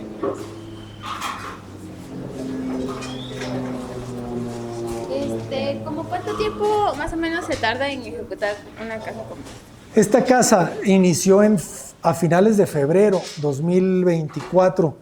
Ya lleva un año. La construcción. Un año 4 meses. Preguntaste de la obra, ¿no? Sí. Ajá. Lleva un año 4 meses, más o menos, vamos por el año 5 meses. O sea, esta casa en teoría debe de construirse en 1 año y medio. Pero hasta 2 años, dependiendo el tamaño y dependiendo la magnitud de los detalles y de los acabados. O sea, no es raro que estas casas se puedan tardar hasta 2 años. Aquí también un reto importante que nos generó retrasos fue el tema de las lluvias. Como tenemos la excavación del sótano, en pleno temporal de lluvias se nos inundó varias veces. Y además también, si se fijan, no tenemos un terreno baldío así cercano. Entonces eso te implica a que no puedes almacenar gran cantidad de materiales, a que llegue el contratista de la estructura y también necesita espacio para almacenar sus materiales. Entonces todo eso te va generando retrasos, o que te implica planear mejor. Justo lo que decía el arquitecto, cuándo entra uno, cuándo sale el otro, que no se me encimen, pero que a la vez sí pueda avanzar. O sea, ese ha sido un gran reto aquí. Esta casa, de hecho, se planificó bastante desde el inicio, por lo mismo de que no íbamos a tener un terreno adyacente para poder almacenar materiales. Y como tenemos un sótano, toda esa tierra, no teníamos dónde mandarla, ¿saben? Durante el proceso de la obra. Entonces decidimos construir de atrás para adelante. ¿Para qué? Para toda la tierra que se excavara se fuera para atrás para rellenar. Acuérdense que estamos más arriba del nivel natural del terreno. Entonces, esta casa empezó levantándose todos esos muros perimetrales. ¿Para qué? Para que la tierra pudiera recargarse y ya no tuviéramos que después mover la tierra para construirlos. Entonces, empezamos a construir los muros y después las zapatas de este lado. Entonces, si se fijan, esta obra trae unos desfases de ejecución de partidas. O sea, todavía hay albañiles cuando ya se está pegando el mármol, ¿verdad? Entonces, y eso es porque decidimos construirla a desfase. O sea, nosotros empezamos construyendo de atrás para adelante. Entonces, esta losa que estamos aquí se coló primero que la tapa de la losa del sótano. Entonces, se ha construido toda esta parte de atrás primero que la parte de adelante. Entonces, por eso, ese mismo desfase, para que no nos atrasara la obra, decidimos ir traslapando partidas. Antes lo que hacíamos era que terminen todos los albañiles para que ahora sí entren los marmoleros, ¿verdad? Pero aquí no, aquí estaban todavía los albañiles cuando ya estaban los yeseros. Entonces, si se fijan, todavía no se terminan partidas de albañilería cuando los yeseros todavía siguen. Entonces, ese traslape de contratistas es bien importante en la construcción. Ustedes deben de saber en qué momento poder meter a un contratista sin que te afecte al otro para que no te alargues mucho los tiempos. Y para eso necesitas una correcta planificación de los tiempos y de los procesos. A mí no me afecta en nada que el yesero esté aquí en planta baja y que ya se esté instalando mármol porque ya no hay nadie arriba, ¿verdad? Entonces, aquí se atacó la parte de arriba, se terminó de yesos y entraron los marmoleros, ¿verdad? Entonces, ahorita los marmoleros ya están poniendo que los baños y algunas cosas y el yesero está aquí. Entonces, en cuanto él termine, ya empiezan a bajar los marmoleros y así, o sea, las partidas se van traslapando y de esa manera no nos genera tanto retraso. Y retrabajos, porque luego el tema de la construcción son los retrabajos. Cuando no planificas bien, estás haciendo y rehaciendo y rehaciendo. Entonces hay que tratar de reducir la cantidad de esos retrabajos.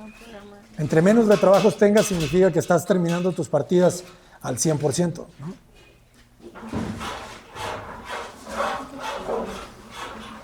¿Más dudas?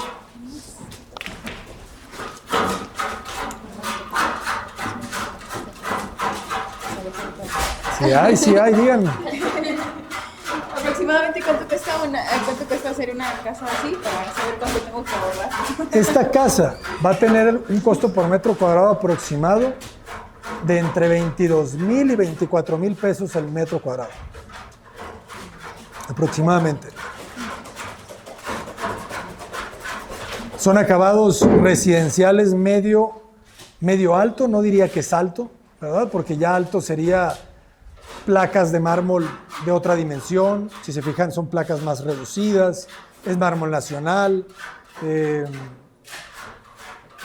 no son carpinterías tampoco de un nivel, no es madera sólida, ¿saben? Son chapas más sencillas, es chapa de encino. Entonces, en los baños únicamente las regaderas tienen el recubrimiento de mármol. Eso también te encarece bastante. Si entras a un baño y está recubierto todos los muros, pues obviamente se encarece bastante. Exacto. Entonces, o sea, es una casa de buenos acabados, pero están controlados también, ¿verdad? No traemos pastas en las fachadas, traemos un repellado fino. Entonces, acabo de visitar una casa que grabamos por obras ajenas, que el costo por metro cuadrado eran de 55,000 pesos, pero traía un elevador, carpinterías por todos lados. Entonces, pues sí es bien importante que uno aprenda el costo por metro cuadrado, porque los clientes lo que quieren es saber cuánto les va a costar, así como tú, ¿verdad? Cuánto tengo que ahorrar. Y los arquitectos, la respuesta más normal que le dan a los clientes cuando les preguntan cuánto es, no sé, depende de tu proyecto, depende de tu diseño, depende, y nunca sabes cuánto va a costar lo que vas a producir. Entonces se requiere que los arquitectos y los ingenieros sepamos de costos y de tiempos, para que con la mano en la cintura llegue un cliente conmigo y yo le pueda decir, pues mira, si quieres este tipo de acabados, yo te la construyo en 22,500 metros cuadrados, o si quieres estos acabados, te la construyo en 20, pero ya si me sales de estos acabados, ese 20 se empieza a subir, ¿verdad? Entonces, por eso es bien importante que los arquitectos construyamos, porque lo que la gente necesita es que le alcance. O sea, el problema de la arquitectura cada vez es menos el diseño y más que le alcance a la gente. O sea, ahorita ya las rentas están elevadísimas, el costo de las viviendas promedio ya están arriba de 2 millones en todo el país. Entonces, ¿cómo construir barato y bien hecho? Ese es el reto.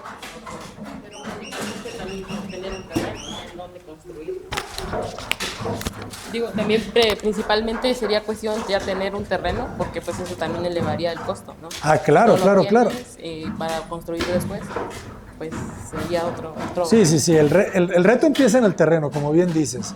¿Dónde te consigues un terreno barato? O sea, estos terrenos, que estamos aquí, puede valer ahorita, no sé, 10 millones de pesos. Fácil. El puro terreno. Entonces, O sea, esta casa, si la quisiera vender el cliente mañana, esta casa podría valer arriba de 20 millones de pesos. Yo creo que sí. Fácil. Sí. Y no les quiero decir cuánto va a valer en 10 años. O sea, estas casas hace 15 años valían 5 millones de pesos en este fraccionamiento. Y ahorita ya valen 20. Porque nunca va a haber más tierra. Entonces, la tierra sube y sube y sube de valor. Todos esos barrios en las ciudades que nadie quiere, pero que están bien ubicados, son oro molido. Ahí es donde hay que llegar y tocar la puerta y decirle, oiga, usted no quiere vender, ¿sabe? Eso es lo que hay que hacer. Y hacer alianzas, pues, porque la gente no se trata de llegar y decir, oiga, no quiere vender, sálgase. No, es decir, oiga, no quiere vender, aquí hacemos 2, 3 departamentos, usted vive aquí en planta baja y le hacemos 2 arriba, ¿sabe? Entonces, esa es la forma en la que las ciudades se van a densificar, porque las ciudades están llenas de construcciones abandonadas, en donde ya nomás vive una viejita y ya no vive la viejita, ya se murió la viejita, y ya nomás está la casa abandonada y ya nadie sabe qué hacer con ella. Entonces, eso es lo que tenemos que estar buscando nosotros. Así como queremos aprender a diseñar bien, tienes que aprender a cómo hacer negocio.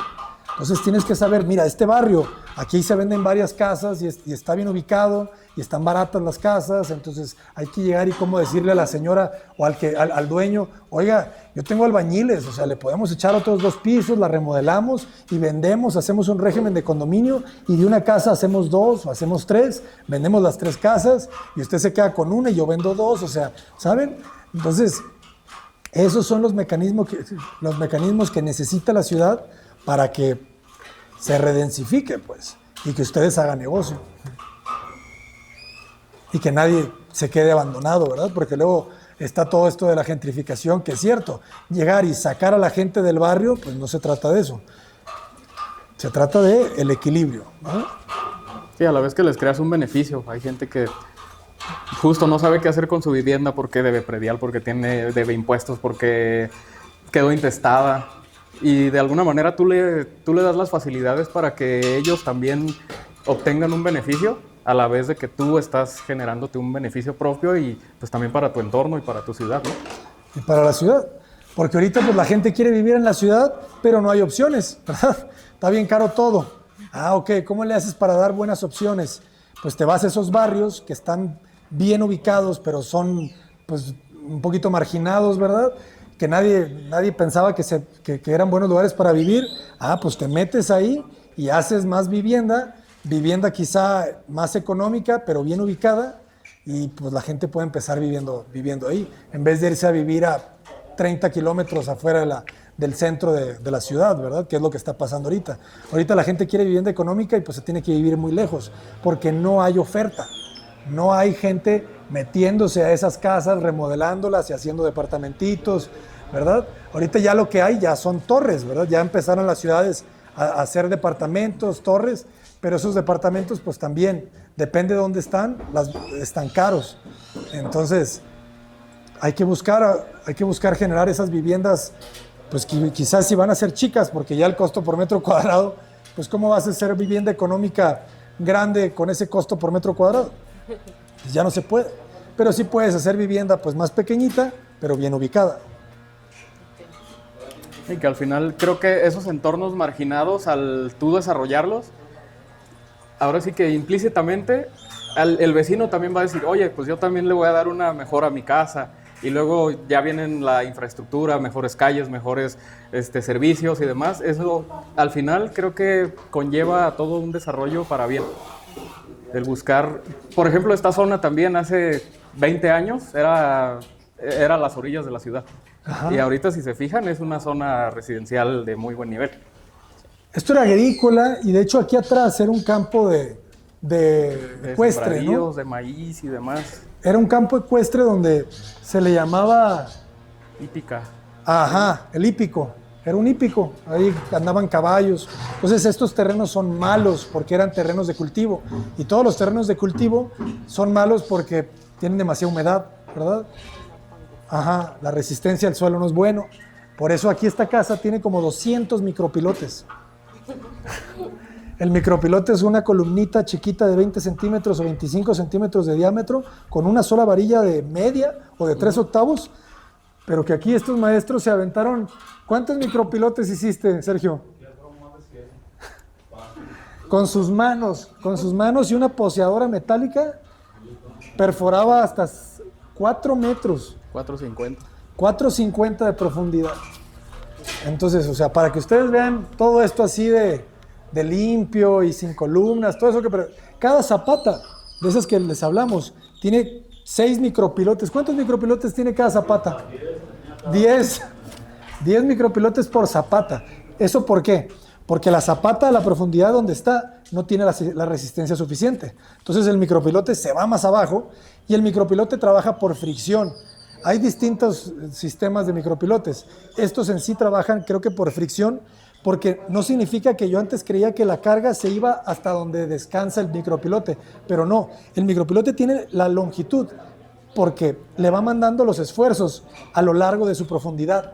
Entonces necesita una cantidad de metros lineales para ir mandando todos sus esfuerzos. Por eso no puede ser corto.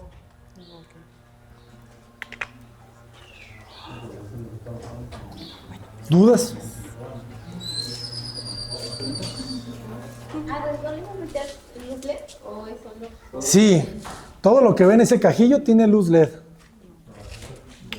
Llega por allá, le da la vuelta. Que ese es otro reto, porque esta es una losa, no es un plafón.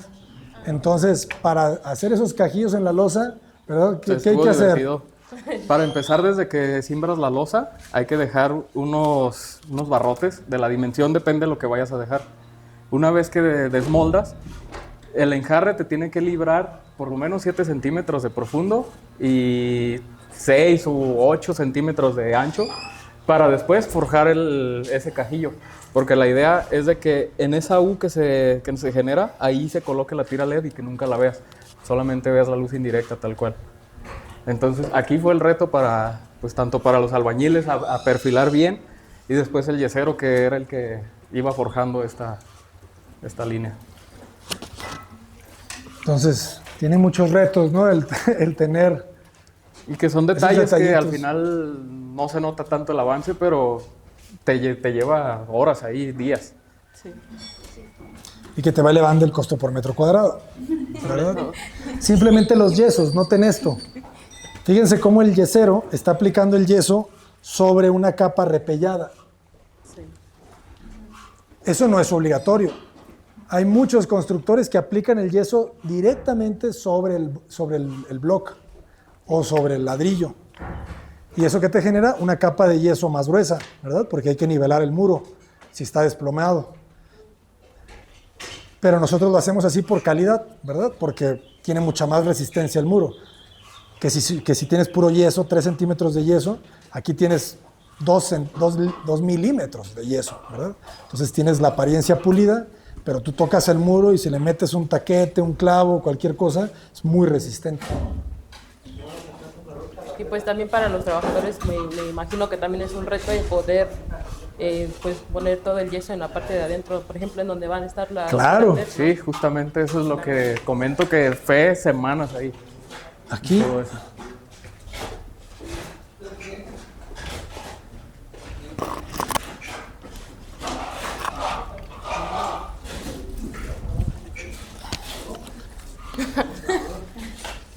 Su herramienta de trabajo. A esa herramienta le llaman ellos tarraja. Los yeseros es prácticamente como si fueran artesanos milenarios, ¿eh? Bueno, todos los albañiles, o sea, la construcción, eso es lo bonito de la construcción latinoamericana. Es como si estuvieran construyendo gentes hace 3,000 años, pues, ¿sabes?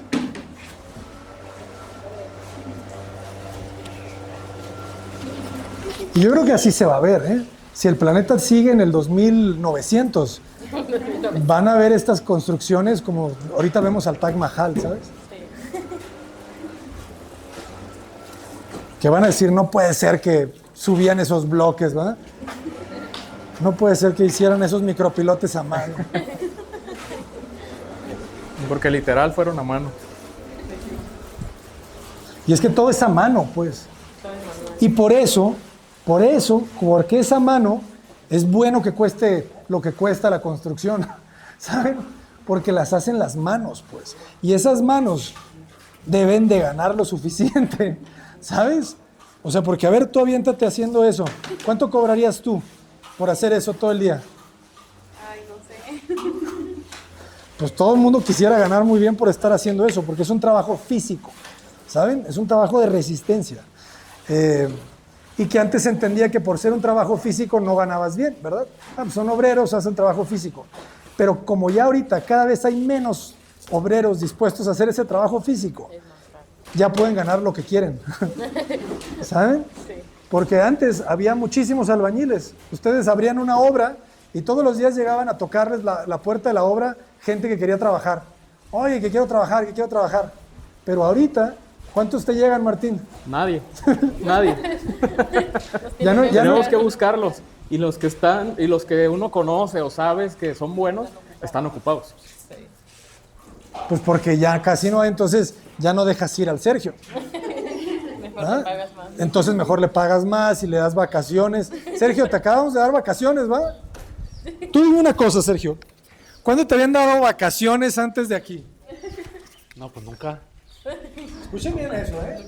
Yo tengo como 40 años de albañil y nunca me han dado vacaciones, ¿no?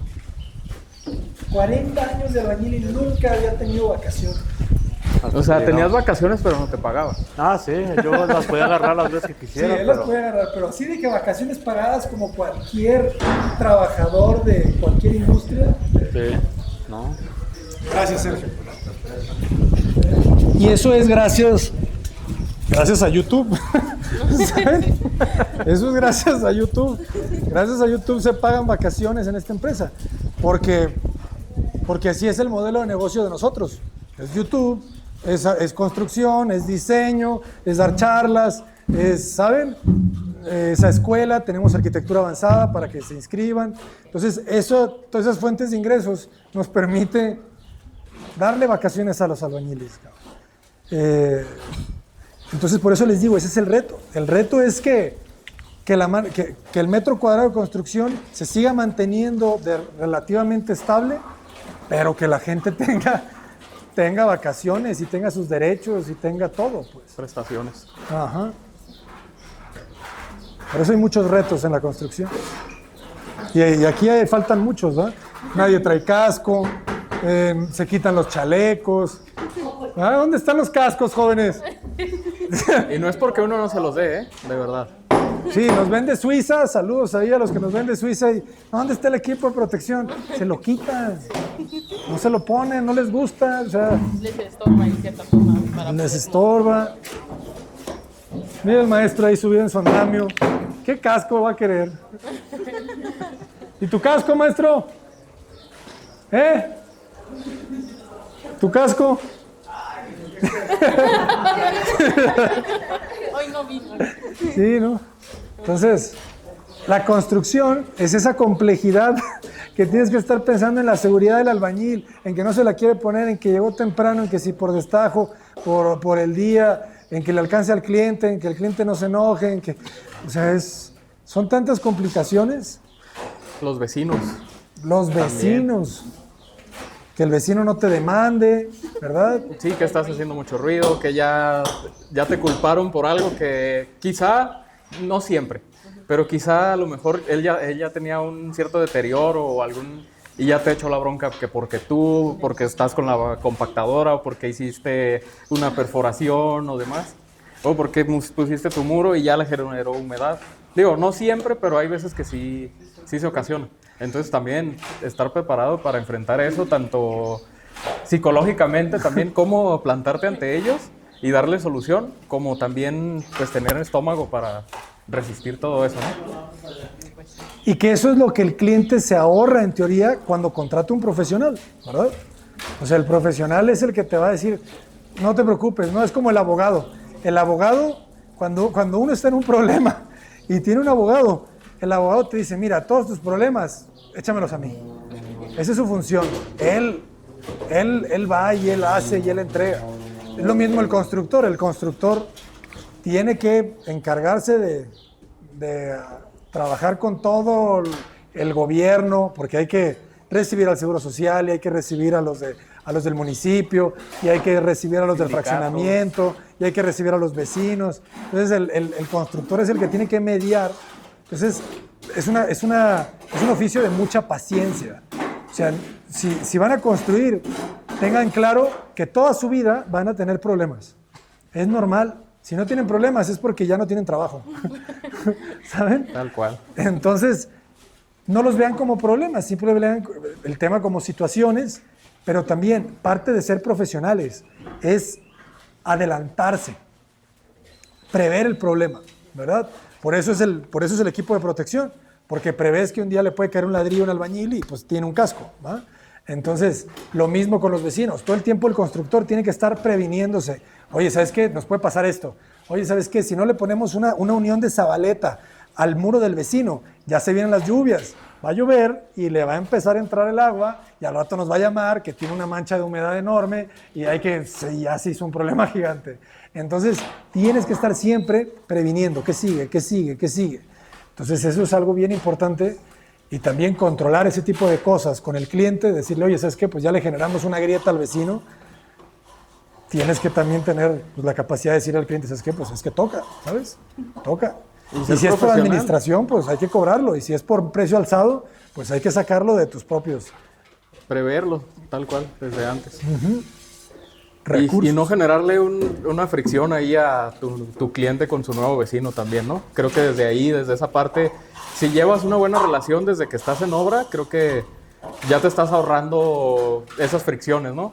Que a lo mejor los vecinos ni se conocen aún todavía, nunca han vivido aquí, pero ya al llegar vas a decir, ya llegaron estos problemáticos. Si en la construcción fue de tal modo, ahora viviendo, no me quiero imaginar.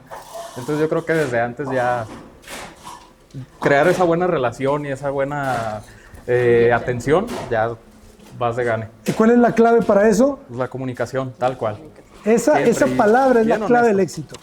Si ustedes comunican desde el inicio qué fue lo que hicimos aquí con los vecinos, les tocamos las puertas y oigan, estos son mis teléfonos, estos somos nosotros, cualquier cosa, por favor, antes de que anden ahí haciendo un problema grande, escríbanos y nosotros los atendemos. Y pues esa es la clave, comunicarlo, siempre comunicarlo. Si al cliente desde el principio le dijeron, oye, ¿saben qué? Tu obra se va a elevar el costo, hay que pensar en esto y así, pues el cliente ya desde el principio está enterado, ¿no? Pero si el cliente todo el tiempo creía que su casa le iba a costar 1 y ustedes se esperaron hasta el final para decirle, oye, ¿sabes qué? Todo esto fue de extra, te va a costar 5. Pues ahí sí va a haber problemas, ¿verdad?